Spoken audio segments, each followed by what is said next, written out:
Greetings to you all. Welcome to another Q&A meeting on the Dhamma practices. If you have any question, now is the time to let me know. Please send in your question one at a time. Please be brief and precise. If this is your first time to join, please let me know where you come from. I will start reading your comments and your question.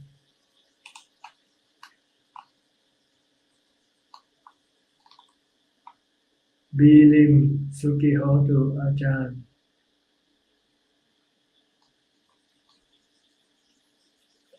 Bilim Satu Satu. Kimbunchu Satu Satu.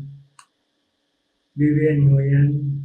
Hi Dhanajan, I hope you are doing well. I am well, thank you.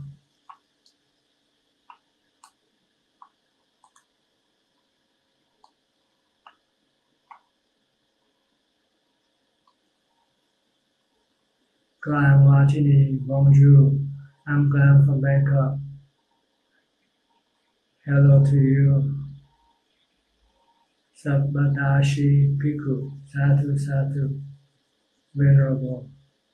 Kimbunchu, Ajahn, afternoon, Satu. Good afternoon to you. Yani Nguyen, Satu. Nandapat Pramsuwong. Namaskaran with my respect, Dhanajan. Greetings from Bangkok. Sound and video are clear. Thank you. The Looney Tunes. Satu Satu. Omre. Satu. Karina Kaur. Good afternoon, Ajahn. Satu Satu. Ainuj. You master. Satu Satu. Shubhadachi Bhikkhu. Greetings from Bangladesh. Greetings to you. Terence T.H. Lee, thank you, Dhanajan, for your time in teaching the Dhamma. You're welcome.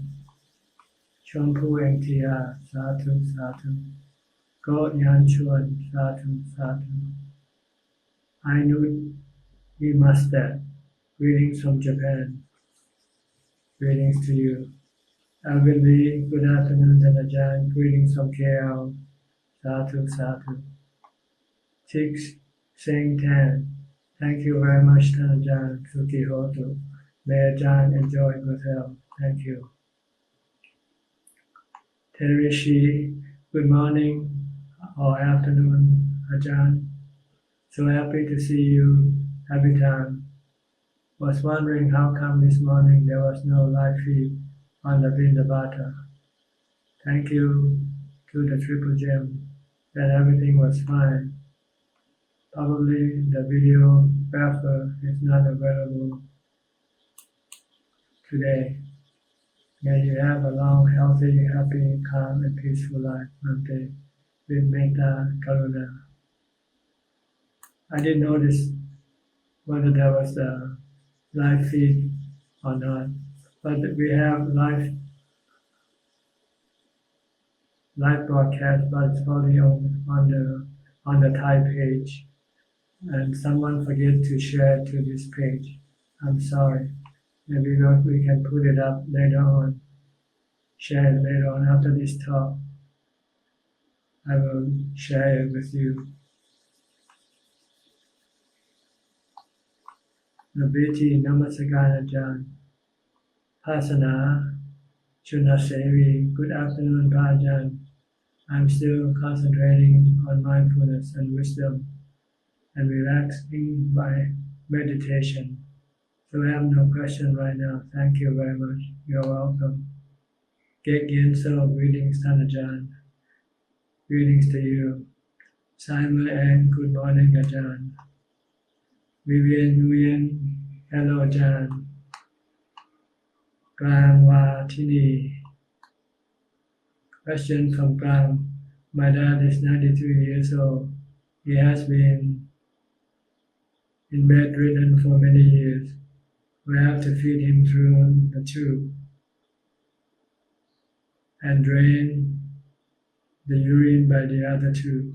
He was always sick and often admitted in hospital. And even now he is admitted because of infection in the lungs and bladder.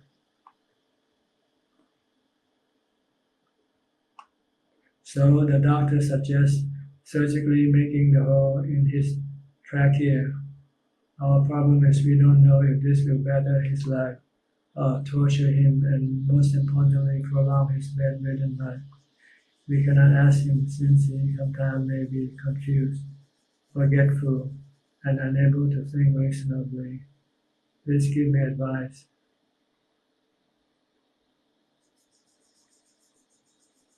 Well, you can do it or you don't have to do it. Both way doesn't mean you are cruel or you are doing any bad karma. If you stop continuing the support of his life, because there's no point in doing it. Only will just prolong his suffering.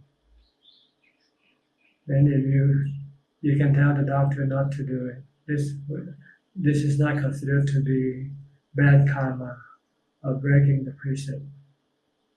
Maybe it's better that this way. Think of the time of the Buddha when there was no hospital, no modern technology. So he was just left to die. His body was left alone to fight on its own.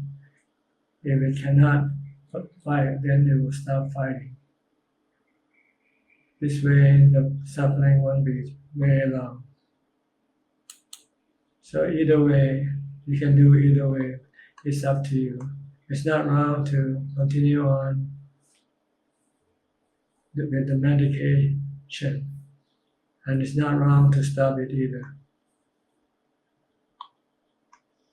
Pante Marapanyu, good morning dear Ajahn. How is it possible to join the Zoom meeting regularly? Also, I will be coming to Thailand soon for water festival. Would it be possible to visit your temple? Yes, you can visit us. You can contact my assistant and he will tell you what you need to know. Just go to my website, Ajahn Suchart, and go to the contact page where there's an email you can send to, and it will be replied to you. As far as the Zoom meeting, you can join us every Tuesday night, Thailand, 8 p.m. time by coming into this page. You will be on live, and there will be a link in which you can click to join the Zoom meeting. If you have any question, you can join the Zoom. If you don't have, you can watch the live broadcast. You need to download the Zoom application first. Shubhadashi Bhikkhu, could you tell me what is our responsibility as Buddhist monks during Ukraine war? We can hope for peace. We can tell people to love each other, to have loving kindness toward each other. Buddhism teaches us not to hurt one another.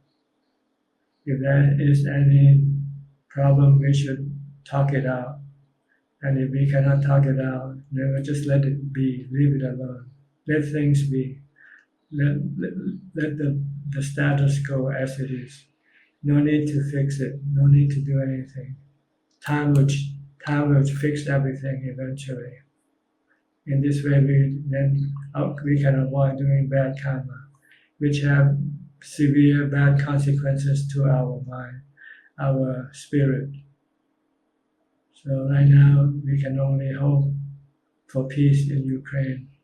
Hope that people who started the aggression has the mind to realize that this is not the way to solve problems. Ya Chanicha, Satu Satu, Terishi Satu Satu Pante. Saga Lama Toka, respected the most venerable Vandana. Esther Yip, good afternoon, venerable Ajahn. Ante Varapanyo, yes, Ajahn. Meal on meditation. Dhamma discussion session in English with Ajahn Suchart on Zoom meeting will be held every Tuesday, 8 p.m. Thailand time. There's a link to the meeting. It's the same link every time, so you can copy it and save it somewhere. And then when the time comes, you can come in and join us. Dhammachakra Tra Buddhist Community Center, Anumodana, Satu Bante, Kwan Li Man, dear Ajahn Suchart, with respect. I was tested negative and well again after a week. I am joining online retreat with Wat Yannasangwararam until April the 2nd. Ajahn Anand is teaching the similar Dhamma as Ajahn Suchart.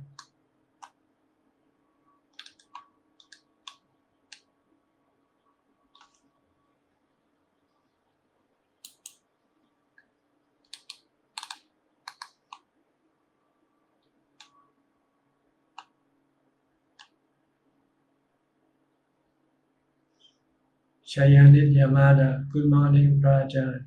Good morning to you. Prang Vatini, thank you, Prajan. Vi Pai Son, Satu, Satu. Eli Hassan, good day. Tutanajan, sound and video clear, thank you. Rachani Gawan, Namaskaran Ajahn.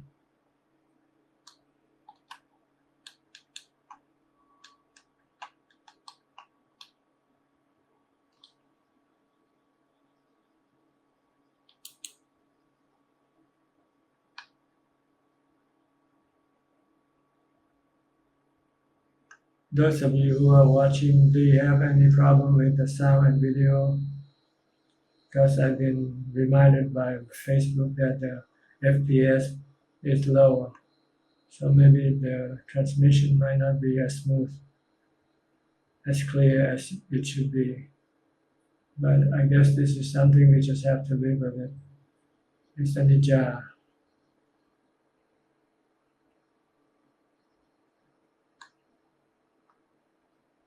It tells me to set the frame rate at 15 to 60 per second. I'll see what I can do.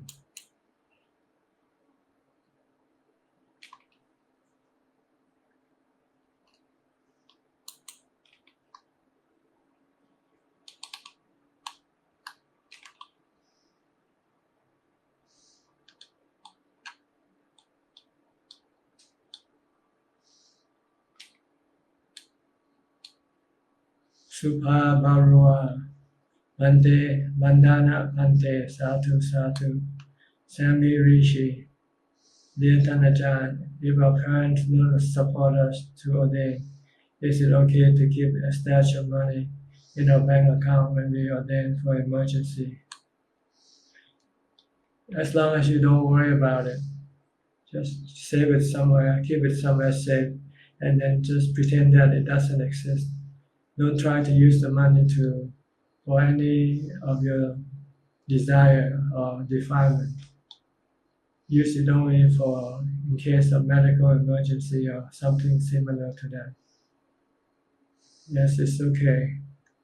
There's no rules prohibiting people from ordaining. Especially in Thailand, we have people ordained temporarily, so they still have all the possession with them, but they can ordain. Financial possession is not considered to be part of the requirement that you need to abandon them.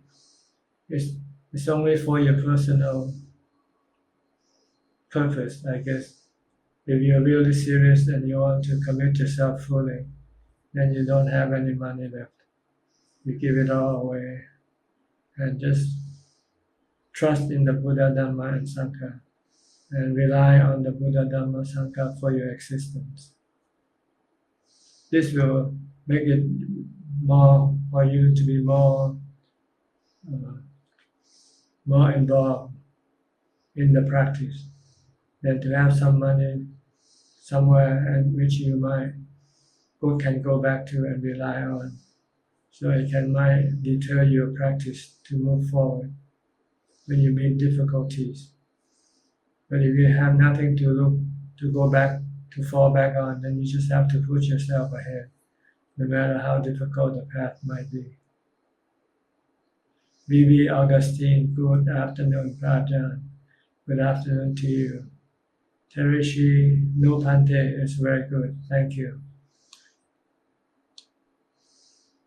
Kenathan, good morning, Ajahn, you are clear, thank you. Meal on meditation, picture and sound is clear like before, thank you.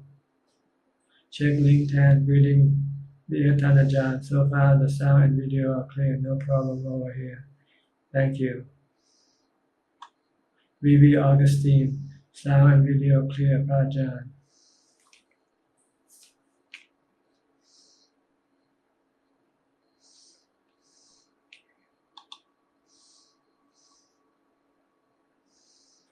Joanne Lin Chui, Ian, good afternoon. Ajahn. Punnabitan, dear Pante, hope you are well. Thank you, I am well. Julian Wu.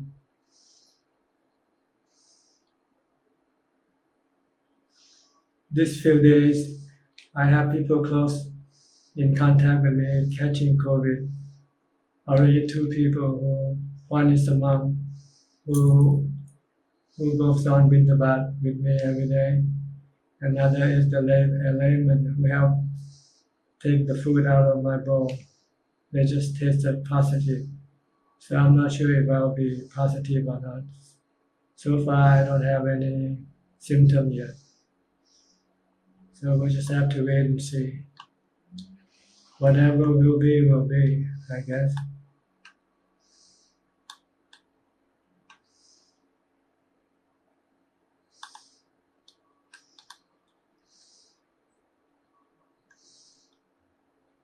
Is it Punamitan? Is it worth to it for someone I love when there is many uncertainty in this relationship?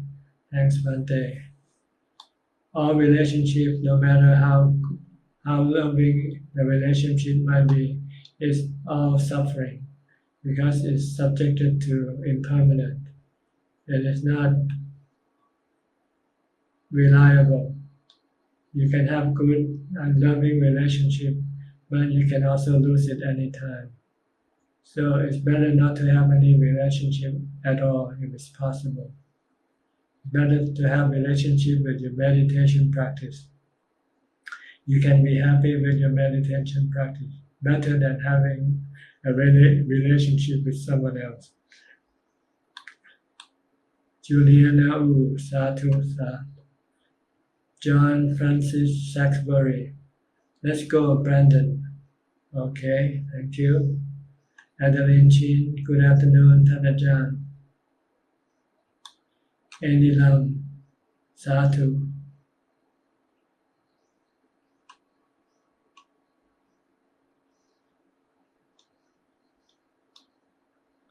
Andy Lam, Sadhu.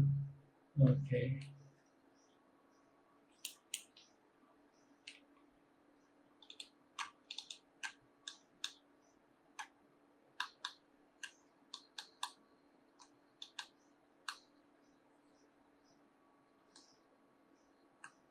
Adeline Chin, good afternoon, Ajahn. Annie Lam, Sadhu.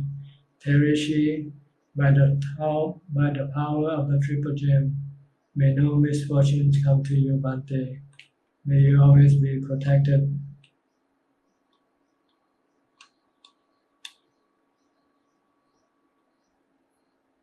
May the Bante and the person tested positive have a full recovery and be well and happy. Sri Tan, greetings, Ajahn. This is Sri from Vancouver, Canada. Can you please briefly describe to us about vitak and vichara during the meditation process? Thank you.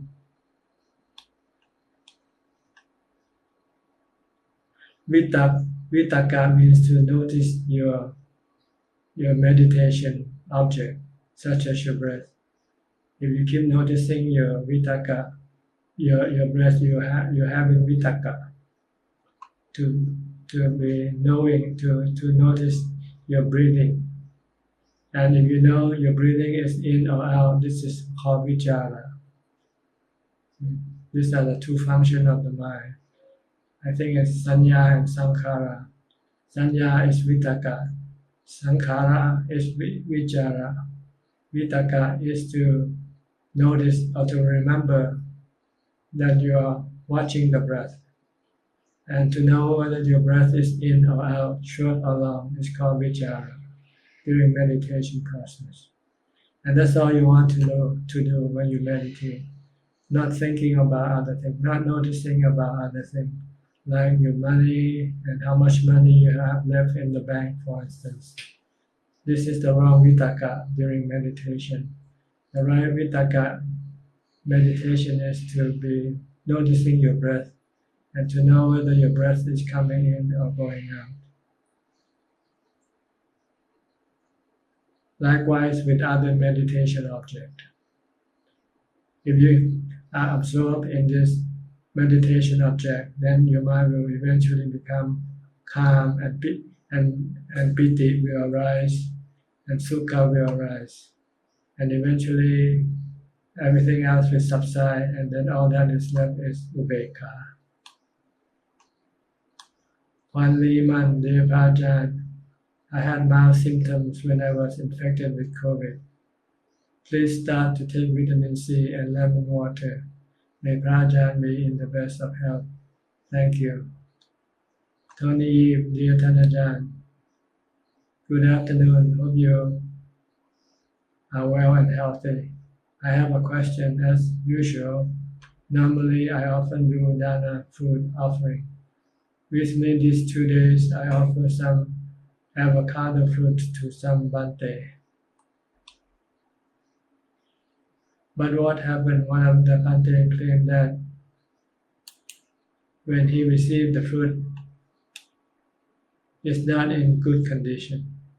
But for my intention, every time I buy fruit, my intention told me I have to choose the best quality or best fruit for food dana offering. So in this scenario,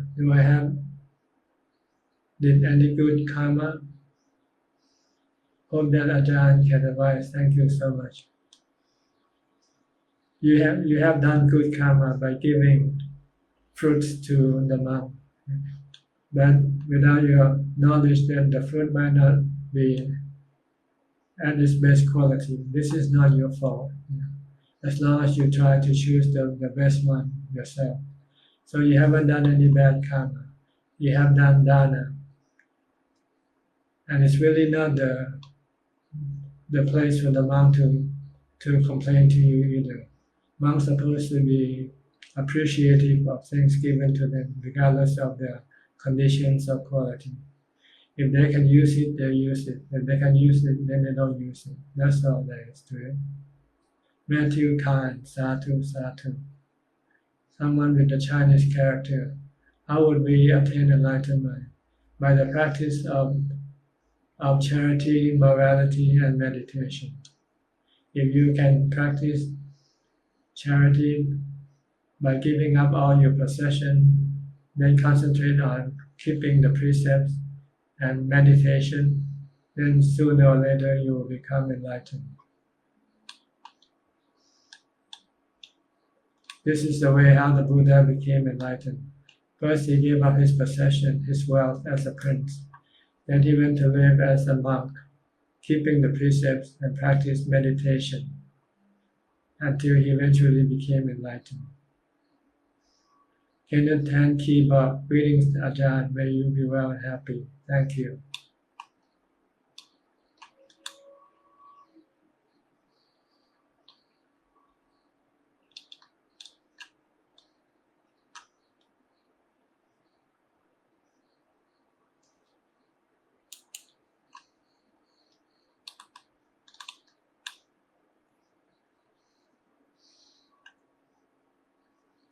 Pramsa W, JW Satu Prajan, Shukboy Lo Satu Satu, Akash Ketan, Dear Ajahn Namaskaran, I wish you good health and metta. Thank you for nourishing and supporting us with Dhamma. I am very thankful and appreciate for your kindness and noble effort. You're welcome.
So far today, not much questions. I guess because you probably know all you need to know. And now all you have to do is do the practice, especially in the meditation practice, beginning with maintaining mindfulness all the time, before and after, before, during, and after your meditation. You should always be maintaining mindfulness. This is the first goal of your practice, is to stay mindful all the time, to stop your mind from thinking aimlessly or daydreaming. Be focused on what you do, focused on your mantra. If you have to think, you can think, but when you finish thinking, then you should stop and keep being mindful. Keep watching your body movement.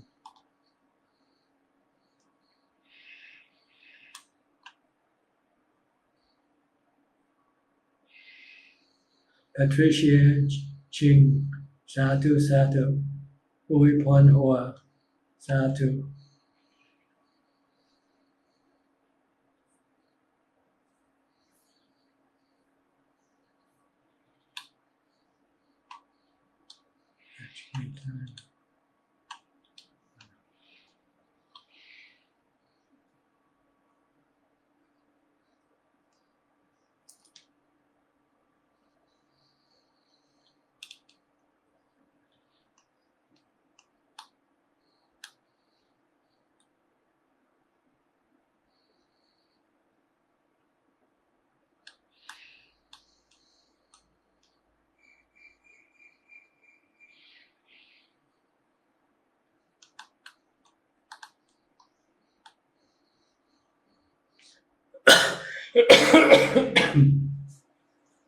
Kwan Liman, dear Ajahn, when one has fourth jhana, after coming out from the fourth jhana, do they stay in the meditative mood to contemplate, to develop wisdom? After you come out of the fourth jhana, if you still find that your mindfulness is still not strong enough, then maybe you should continue on practicing mindfulness, maintaining mindfulness first, until you can enter into jhana anytime you want. Then after that, you can then contemplate on wisdom, contemplate on the nature of the five khandhas, the body, feelings, and the mind, that they are anicca, dukkha, anatta, in order for you to let go. And also contemplate on anything that you still possess, that you still are involved with, that they are all anicca, dukkha, anatta. If you have the fourth jhana, If you can enter the fourth jhana anytime you want, then you can contemplate on wisdom. And when you find that your thought is running wild, then you can stop by entering into the fourth jhana again. Because sometimes when you contemplate, sometimes you might go out of bounds and begin to think restlessly with agitation. So then you want to stop by entering into the fourth jhana. If you're not capable, well capable of entering the fourth jhana, you might find it difficult to calm your mind. So before you really develop wisdom, you should be fully capable of entering into the fourth jhana anytime you want. There's no need to hurry with the development of wisdom. You need to have a strong basis of your mind first. Like the building of a building, you need strong foundation to support the building itself. So the mind needs fourth jhana to support its work in the development of wisdom.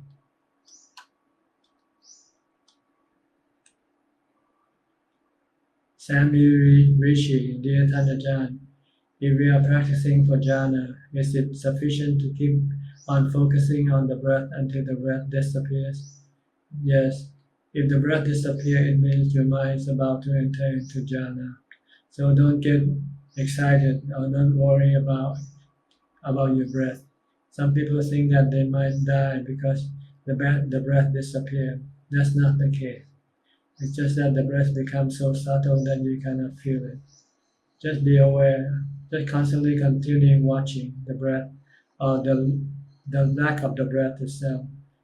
Don't think. That's all you need to do. Just watch, keep watching, and then your mind will then enter into jhana. Hong Bi Ching, William Monk, thank you from Kelantan. No question. Okay. แม่หมอจูเนียร์สาธุหายหน้าไปไหน Where have you been? Haven't seen you for a long time. Hope you're well, แม่หมอจูเนียร์ Send New Zealand, dear Prajan, Evan, can we gain right view from studying sutta or from meditation? Both. First, you need to gain it from studying, but that's still not strong enough to get rid of your dukkha or your defilement. You need to practice meditation in order to gain real right view and capable of getting rid of your dukkha and your defilements. What if our meditation does not bear fruit? You just have to keep doing it. It is something that will happen overnight, your meditation practice. It's like planting a tree. First you put the seed into the ground and then you keep nourishing the plant until eventually it will grow up to be a big tree and starting to bear fruit. So you have to be patient with meditation. And you need to know the right method of meditation. Meditation without mindfulness is like not meditating at all. So you want to succeed in meditation, you have to learn to develop and maintain mindfulness all the time. Before, during, and after your meditation, you have to keep on maintaining mindfulness. Then if you can do this, your mind will then eventually become calm, peaceful, and happy. Then you'll see the reason why you meditate. You'll find out that what true happiness is and how to stop your suffering, your dukkha, from arising. Aranut, good morning, Rajan. Good morning to you. James Ong, greetings, Ajahn. Sri Tan, dear Ajahn, when we bring our mind to recite Bhutto, is that vitakka? And when we know the mind is reciting Bhutto, is that vichara? Yes, something like that. Don't worry too much. Yeah, you have to know that you have to think of Bhutto, and then you have to know that you are continuing to recite Bhutto. And this is vitakka, vichara. Metini, Satu, Evan, thank you, Bhante, Satu. Orange tabby, sadhu.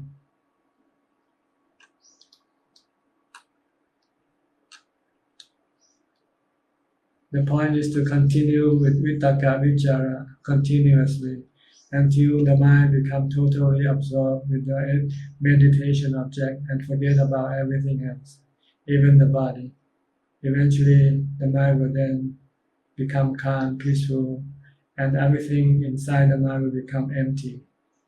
Even all vitakka vichara will disappear, piti sukha will disappear, and all you have left is ubekha and the knower.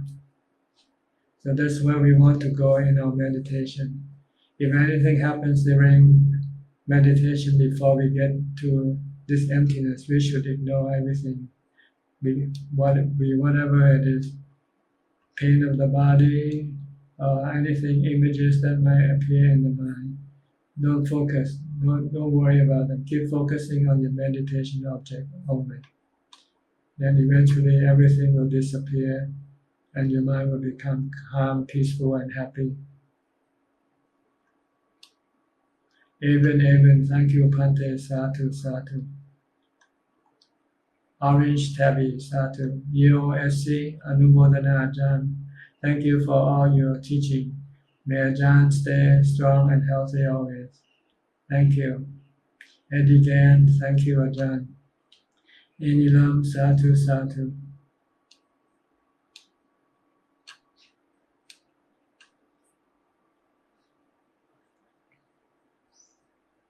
Pearly God, Satu. Catherine Wynn, Satu.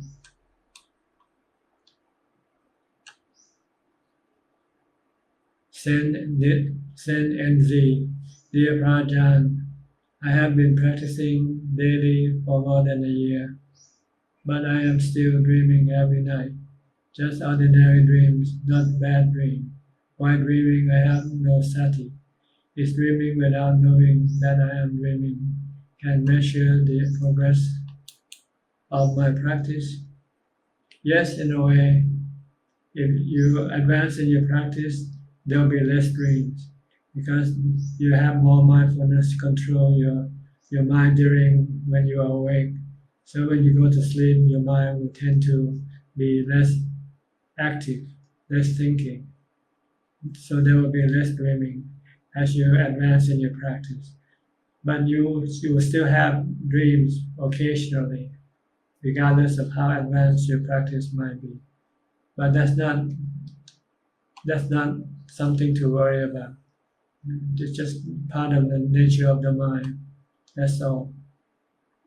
But it can be an indication of what advance you might have. If you have less dream and the dream that you have were all good dreams, then it's a good sign that you have good karma more than bad karma, and that you are controlling your mind better.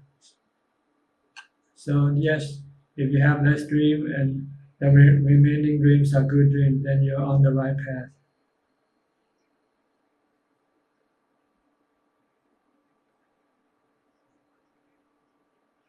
I have heard that if our sati is good enough, we will know when we dream, and even can change the story of the dream.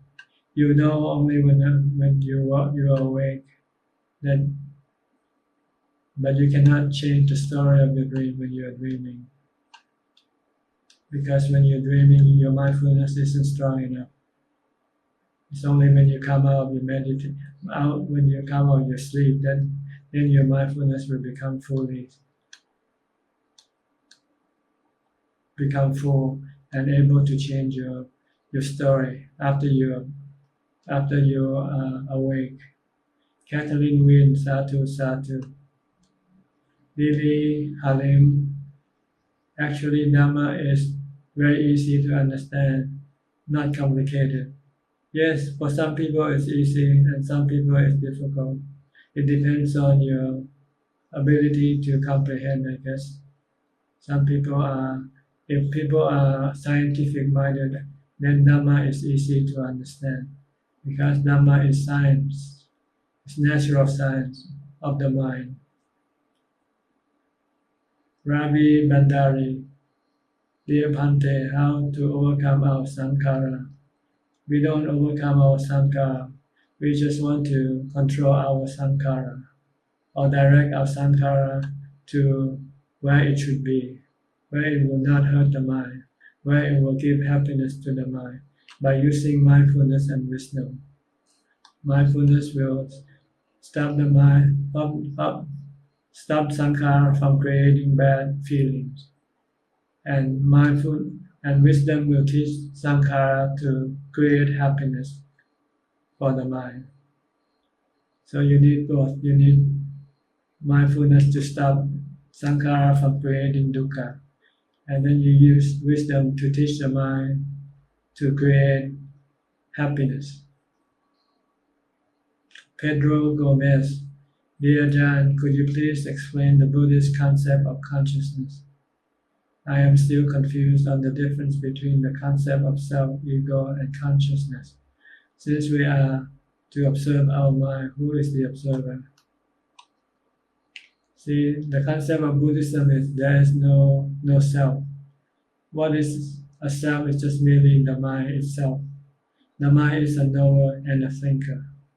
But due to delusion, the mind thinks that it is a self, when in fact it's just a natural phenomenon. It is one of the six elements. The mind is a knowing element, which doesn't change or become which exists forever. It doesn't rise and cease. But the thing that the mind creates, such as the thought, the concept of self, this is an illusion. So when we observe our mind, who is the observer? The observer is the mind itself, observing itself. Like when you observe your body, it's the mind who is observing the body.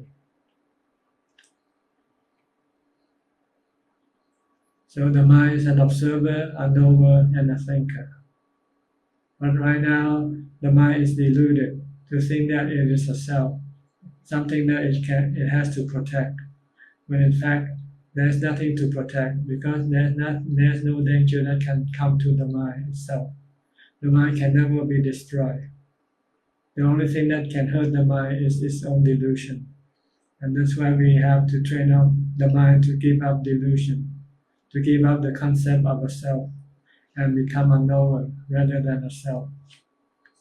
A knower that doesn't die, that exists forever. With delusion, the mind will then start to possess things. And when they possess things, they claim those things belonging to itself. And when those things that they have, that the mind has, become destroyed, then the mind becomes sad.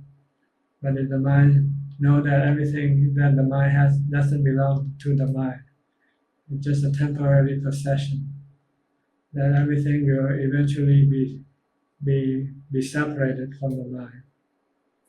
That's the purpose of Buddhist practice, to teach the mind to know the truth that it itself is not a self, it's just a knower and a thinker, and that it doesn't need anything to make it happy, because by having anything will only cause the mind suffering, because whatever it has will eventually be lost, and when that happens, the mind will then become sad.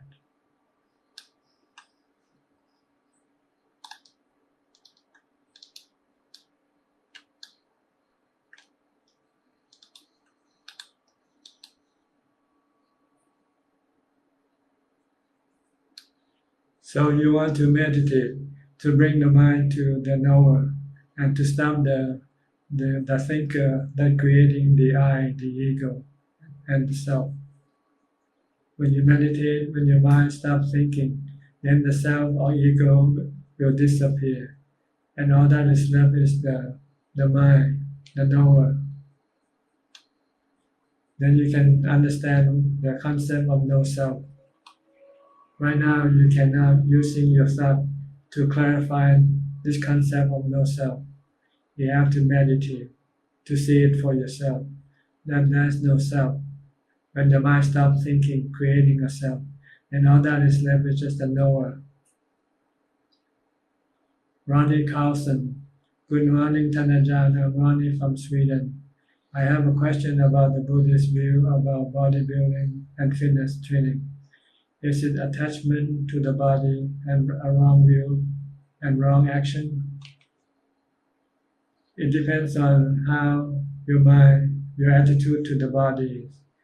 If you want to train the body to keep it from getting old, getting sick, and dying, then this is attachment. But if you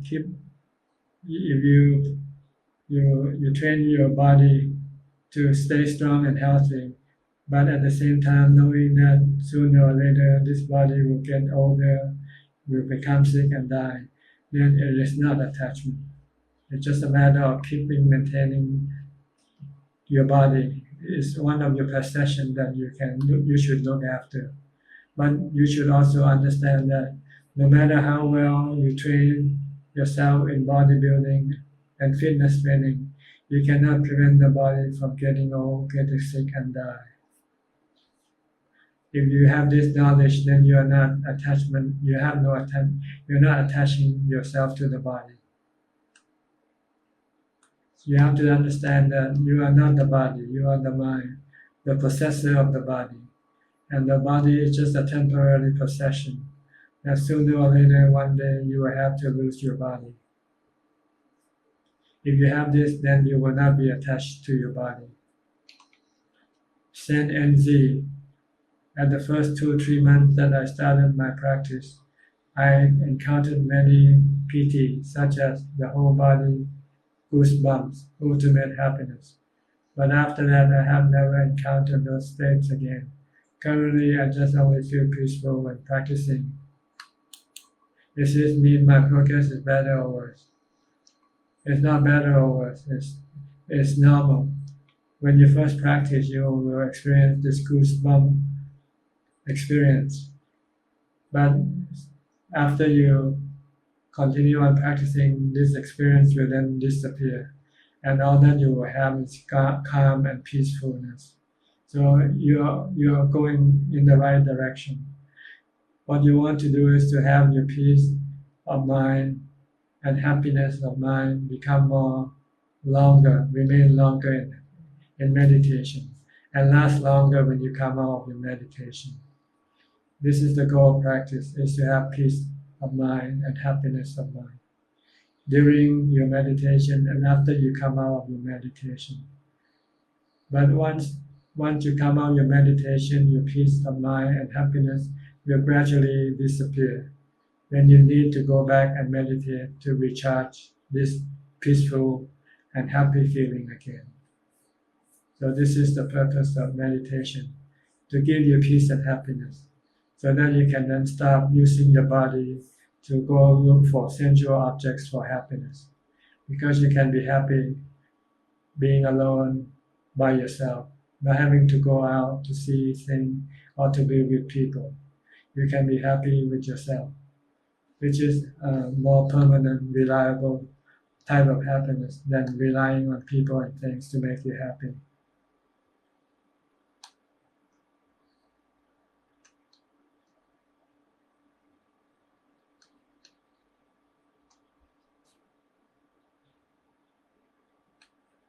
Pedro Gomez, dear Ajahn, could you suggest the best meditation to destroy the concept of me or self? Thank you for your kind teaching. We are grateful.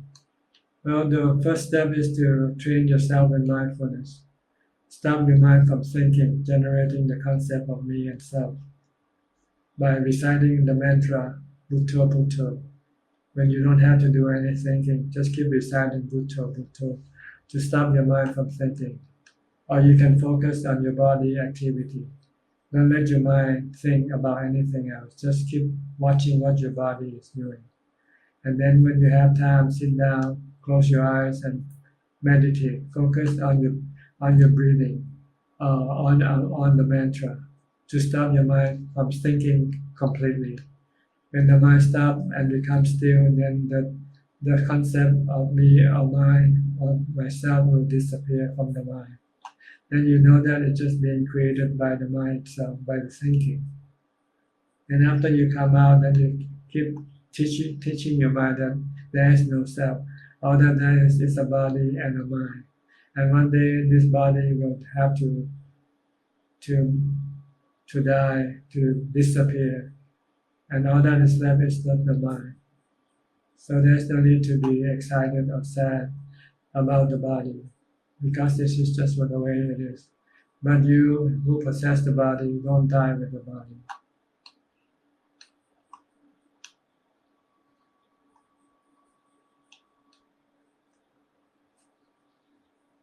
Johanna-Lee, good afternoon, Ajahn. Thank you for correcting me on Zoom last Tuesday. Then in order to maintain mindfulness, right effort is needed. It is very helpful. Now I am using Buddha everywhere I go. In public space, when there are too many people, I use Buddha. I rely on Buddha from now on, Ajahn. That's right. If you have Buddha, then your mind will be calm and relaxed. Even though if you're among so many confusion, your mind can still be calm and relaxed. So stay calm and relaxed with Buddha. Lily Halim, yes, Dhamma is science. The Four Noble Truths mean nature. How the nature works and how the body works. So very easy and simple. That's right. All you have to do is apply it in your daily life. If you can apply the Four Noble Truths in your daily life, you will never have any suffering.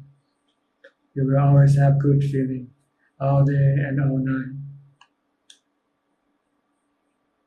So Nade, dear Ajahn, whenever the breath is so subtle that it will sometimes stop, oftentimes extreme itchiness will appear around the body.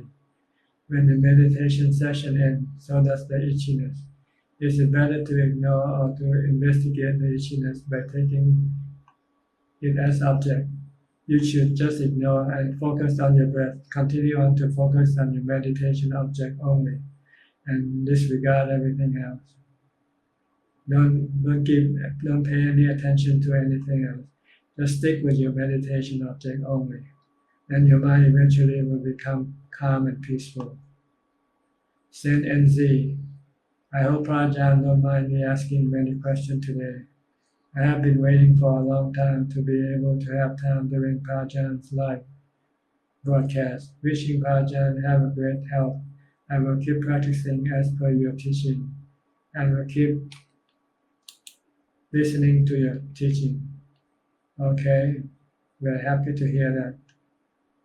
Keep on studying and keep on practicing.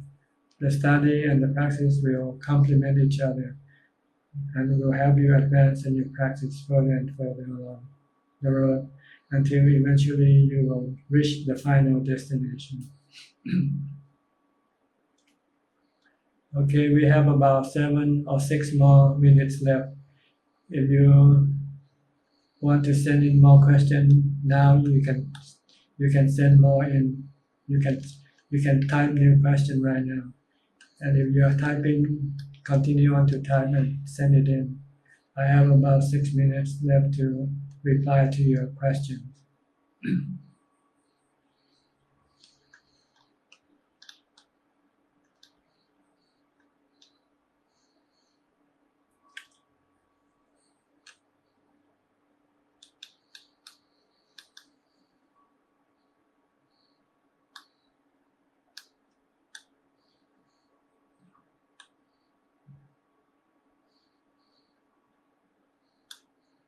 Okay, here's a question I have skipped over. Is a question from Levan Huang. Hello, Ajahn. I often have a feeling of loss, not having direction, and feel like life has no meaning or happiness. Even though I have a job and doing well, I look at my friends. They are all get involved in relationship, having kids, buying houses, and seem very happy. I feel even more lost when I see that. What should I do to bring clarity to my life? Thanks. You should study the teaching of the Buddha, and then you'll get to understand that life is suffering. The happiness that you gain in this life is just temporary. But there is a better form of happiness called the happiness from practice meditation. If you can study the teaching, then you will have a purpose in life. You will want to experience the happiness that the Buddha have discovered, the happiness from meditation. The happiness that you get from working, from having a family, from having money, this is fake happiness, and it can never be satisfactory to you. But the happiness that you can gain from the practice of meditation will give you real satisfaction, real contentment.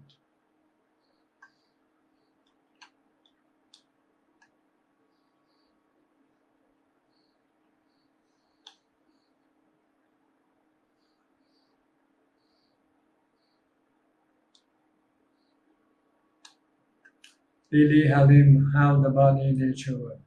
Okay.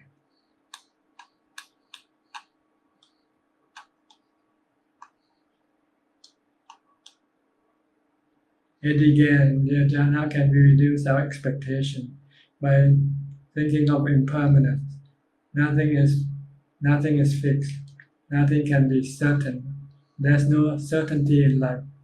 You have to remind yourself everything is constantly changing, and one thing change and affect the others. So it's like a chain reaction. So you cannot expect anything to be the way you want it to be. You have to take things as they come. This is the way the Buddha teaches us to expect whatever comes to us. Don't expect anything that we expect, because what we expect might not happen. Just take things as they come, because everything is anicca, impermanent, constantly changing all the time. Xiu Zhan, Tanajan, just information to all. Currently, Tanajan Anand is having online meditation retreat from 26 March to 2nd of April. Good platform to train us more disciplined in our daily meditation. We schedule to meditate. Thank you.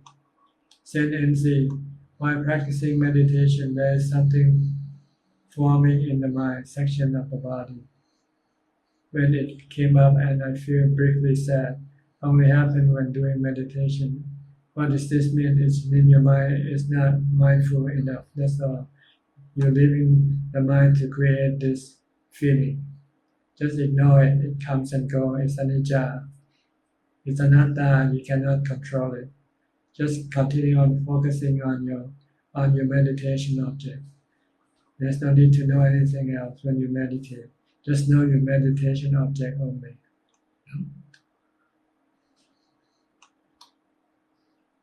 Check Ling Tan, thank you, Tan Ajahn, for such inspiring and beautiful Dhamma teaching. You're welcome. Nanapat Pramsawam, thank you to spend time for great teaching. May you be always happy, healthy and happy. Thank you. Kimeshwar, Sadhu, Sadhu. Okay, looks like that's about it for today. Thank you very much for your participation in this Q&A meeting. I hope you have benefited from this meeting and use it to help you advance in your practice. In the meantime, please stay safe, stay healthy, stay mindful, and keep on practicing mindfulness and wisdom. If all goes well, I'll see you again next week at the same time. Thank you and goodbye.